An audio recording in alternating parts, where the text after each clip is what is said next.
It's great to be with all of you again. I think it's so important that you send members of Parliament to visit and to update us on what's happening in Armenia. And we had a very productive lunch today, as has been mentioned.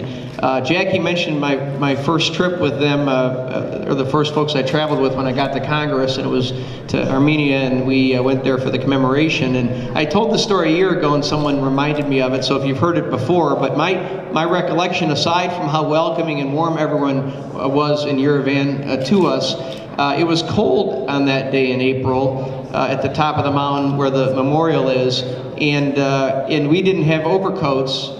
And of course, President Obama, when he was senator, called what happened in 1915 a genocide, but when he became president, he decided not to continue on that. And he sent Secretary of Treasury Liu there as the head of the delegation. Well, Mr. Putin was there, and he was cold too, but I want you to know he was brought blankets, and we didn't get blankets. So I'm over that.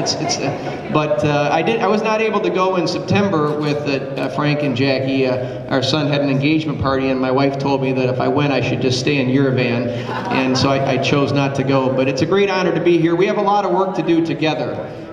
We have the resolution to call what happened 100-some years ago a genocide. We have more co-sponsors on that resolution today than we have any time in the last 7 years, so maybe we can make some more progress on that before the end of this Congress.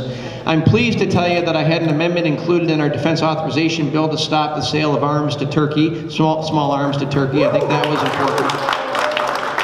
As has been mentioned, we have to get the tax treaty across the finish line with the Treasury Department.